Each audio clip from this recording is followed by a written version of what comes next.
Matchmaking the middleweight division in the UFC. I feel like the middleweight division is one of those divisions that are shaping up very interesting because I feel like a lot of people are winning and a lot of people are losing who like are supposed to be hyped up. They're losing. Like Brendan Allen just lost to Imavov. And Imavov, I've been saying he's one of the best and he's finally winning. So I feel like people like this should be getting near the title picture. So in this video, I'm going to be breaking down what are the next matches to make in the middleweight division because I feel like there's some urgent matches needed to make. First of all, what is Brendan Allen going to do? I feel like the big thing about Brendan Allen is he just lost in his last fight against Imavov, and he didn't look that great. Like, even against Chris Curtis, the fight before, he didn't look that great. So my thing with Brendan Allen is, like, how good really is this guy? Is he just having bad performances back-to-back, or he's not as good as he made out to be? There's only one person I see that would test him perfectly, and it makes sense because these two have history, is Brendan Allen and Marvin Vettori. They fought in the bar. Brendan Allen's already up 1-0 on the scorecard, so let's get them in the ring. Listen, Marvin Vettori is one of those people, like, he had his, like, little moment where he was beating a lot of people, but then, like, every single time since then he's went against a decent fighter, he's kind of got embarrassed and beat up. So I feel like Brendan Allen, if Brendan Allen's actually supposed to be one of these middleweights who deserve to be, you know, like, ranked top 6 or ranked top 5, whatever, he has to beat someone like Marvin Vettori. Like, Marvin Vettori is literally that gatekeeper person I'm starting to view him as.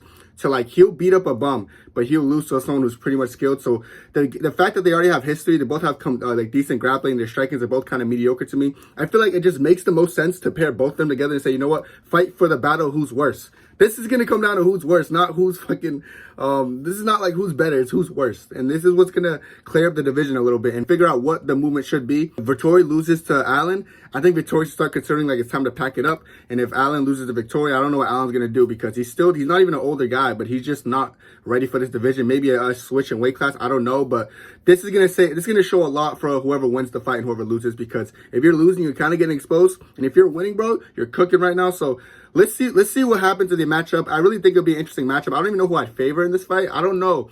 Like, Allen's such a weird fighter sometimes, but I just feel like he breaks down kind of easier. So I feel like Vettori would, like, beat him over the course of, like, a 3-round, or if it's a main event for a fight night, he could beat him over the course of 5 rounds. I'll probably lean towards Vettori, but it should be interesting either way. So I kind of want to see them fight. Plus, they already have history. Now, what should Nasruddin Imavov do? Because he just put a good performance up against Brendan Allen. I feel like the thing that makes the most sense for Imavov isn't the Strickland rematch, it's Israel Adesanya, bro. Nasruddin Imavov, Israel Adesanya, two of the most technical strikers in the weight class, bro. As far as kickboxing go, I feel like both of them are one of the best in the weight class. Like, they might just be. So I feel like this would be a perfect matchup for both fighters. Because if Nasruddin Imavov can go in there and beat Israel Adesanya, there's no doubt in my mind that he's next up for the title. So he's done. This is like a #1 contender fight. That's how I see it.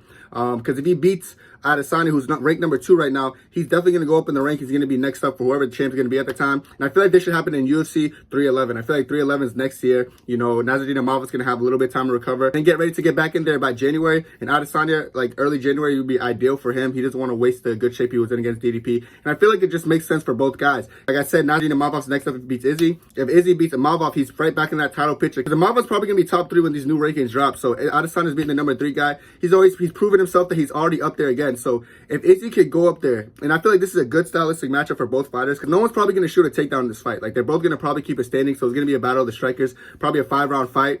The fight should be interesting. I'll probably lean towards Izzy, not just because, like, I'm a Izzy fan, but, like, I just look at both fighters, and I feel like Izzy has better endurance. I could be wrong. I've seen Imavov get kind of tired in the last couple fights when the longer the fight goes, and I feel like Izzy's endurance just is always ideal, pretty much. But either way, it'll be interesting. Not a lot of wrestling, so I feel like this is going to be a fight that fans want to see, too, because we don't, like, sometimes fans complain about wrestling. Cool. In this fight, you're not going to see wrestling, just high-level striking, so it's definitely going to show a lot. And if Izzy loses to Imavov, man, sheesh.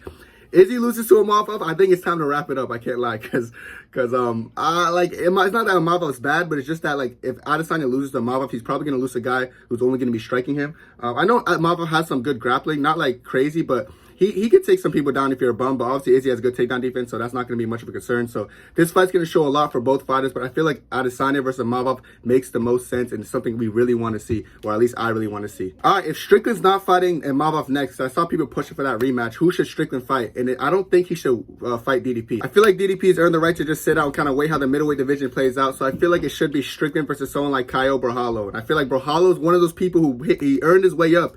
Like, he's proved himself. He beat Jerry Cannonier, someone who, by by the way, beat Sean Strickland. So that being said, why not just make Strickland and Brojalo fight to see who wins that fight? If Brojalo could go in there and beat Strickland, I'll be very impressed. Because I feel like Strickland's style is so frustrating to deal with, but I do think Brojalo has the right necessities and right like attributes to mix stuff up pretty well. So I feel like he would be able to mix up the wrestling against him and the striking against him. So I feel like that should be an interesting fight, how it plays out. I don't know how this fight would go. I honestly probably will lean towards Strickland, just because I feel like Strickland's pace usually breaks people over the course of a fight. I don't like Brojalo's endurance didn't look bad against Cannonier, but Cannonier was like, I don't know. Cannonier's just not Strickland. Strickland's style is a lot different. It's very hard to like prep for. I feel like if Strickland and Brojalo went against each other, it would be a very interesting matchup just for both guys. So like I said, and if Brojalo beats Strickland, he's in the title picture too. Because at this point, a lot of people are going to be in the title picture very soon. Because I feel like the middleweight division, everyone's kind of like, everyone's good. Like everyone's like touching their peak at the same time. So we're going to see a lot of people racing for that title. So it should be interesting. That's why I think DDP should let the division play out. Because there's so many people who are going to be #1 contenders. Imavov versus Izzy, #1 contender. Strickland versus Brojalo, #1 contender. Of course, we have Khamzat and DDP down the road. That's probably going to be for the #1 contender. All these guys are trying to fight for that #1 contender. So DDP has some time to like sit and kind of relax. And I don't think he's going to be an active champion if he does this. I feel like it's just the fact that the middleweight division has a lot going on. So there's just a lot happening. So I feel like Strickland and Brojalo should fight next. And it's going to be a fun fight. Hopefully, like I know Brojalo always has entertaining fights, but Strickland does have a habit of make every entertaining fighter kind of boring just because his fight style. So we'll see. I just hope Brojalo's not backing up the whole time. But I feel like this should happen in UFC 310 to end off the year. Brojalo said he wants to fight one more time before the end of the year. Strickland likes being inactive. His last win against Costa. And beating Costa is not going to get him a title shot anyway. So if I'm fucking Sean Strickland, bro, I'm going to be a man and be like, let me just fight one more time and earn my title shot. I don't want to be given something, because if you're given something, you ain't earn it. And Strickland definitely didn't earn it. So Strickland versus Brojalo is definitely the next fight to make. And another fight to point out that not a lot of people are talking about is how Fluffy's going to fight Michael Pereira. This fight's actually big, and I know people think they're far from the title shot. I don't think they're necessarily far, maybe a couple fights away, but I feel like that fight should be, it's going to play out interesting either way. I feel like, honestly, I think Fluffy's tough, but I'll give Michael Pereira, I don't know what it is about him. He's starting to be more patient. Like, he's still very entertaining, but in a patient approach kind of way, and he kind of picks his shot a lot better. I feel like he has what it takes to get it done against Fluffy. That being said, Fluffy's still a great fighter, and I can't really take too much away from Fluffy. However, the winner of this fight has to make like a little jump and go up in competition, and I feel like the perfect jump for a fighter after they win, whoever wins this fight, would be someone like Paulo Costa, who looks like he's almost like falling off the face of the earth. Like, looks like he's falling off the map. It kind of looks like, what is Paulo Costa doing? I feel like he's been losing to top contenders. So if he fights the winner of Pereira and Fluffy, and if he loses to these guys, and listen, I have hope for Costa here. Like, I kind of like Costa. Like, I'm not gonna lie, I'm a Costa fan.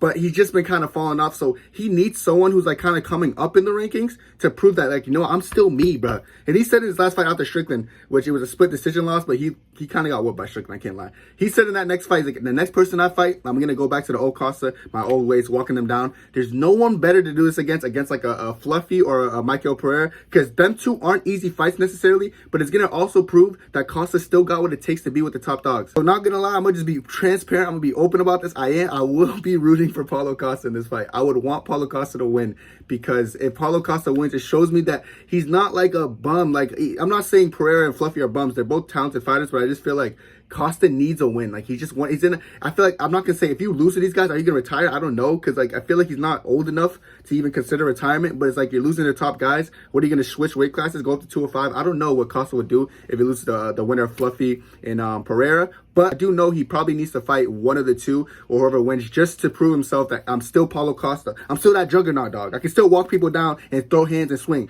So yes, I will be rooting for Paulo Costa. And if Paulo Costa can win against those people, that's when I can look at Costa fighting the winner of like Brendan Allen versus Marvin Vettori. Yes, he lost to Marvin Vettori at 205 because he didn't make the weight. But if Vettori somehow pulls off a victory against Allen, I think they should run it back at 185. Costa actually makes the weight. Costa's determined. No short notice bullshit. None of that bull, like whatever that shit is. And if Allen beats Vettori, that'd be even more interesting for me too. Like Paulo Costa versus Brendan Allen. I'll keep Paulo Costa right around that title picture range. Not really for like his next couple fights, but I just want to see Costa prove himself in this division. I want to see Costa prove that I'm still Paulo Costa and I can still do this, and I still got them heavy hands. Of course, like I said earlier, Khamzat versus Rob is already going to happen at UFC 308, and I feel like the winner of this fight, if anything, gets to fight DDP. So that's why DDP can sit out for a little bit, and after Khamzat and Rob fight each other, the winner should get DDP. This matchup's also interesting. You guys know how I feel about this. I do think Khamzat's going to go in there and probably maul Robert Whitaker. So Khamzat's probably going to earn his way to a title shot. So yeah, after Khamzat goes in there and mauls Robert Whittaker, then we can start talking about what's going to happen next about DDP versus who. But I feel like it's going to end up being DDP versus Khamzat down the road. And that's probably how the middleweight division is going to play out after that. And then after that, we can get into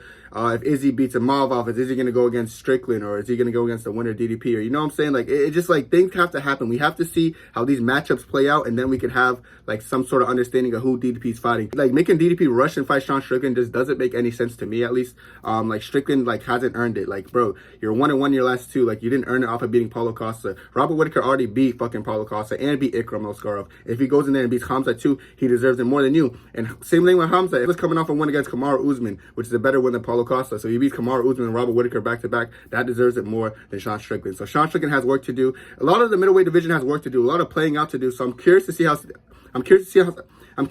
some of these fights play out, because I'm curious to see like who's going to end up fighting DDP and who's going to be a new champion. I do think in 2025, Khamzat's probably going to touch the belt, and once he touches the belt, it's going to be a problem for everyone. But then again, we still have to just see how these matchups play out, because I feel like all these matchups, like, they have like you can't really predict the ending for any of these fights. But yeah, these are the matchups I feel like that should happen in the middleweight division in order for us to like kind of have a better understanding for who's champion or who's next. So let me know what y'all think down below. I feel like these are the next matchups to make. The middleweight division is kind of ass, so you got to fix it up a little bit, have some matchups play out, and let me know what y'all think. That's it for me, and God bless.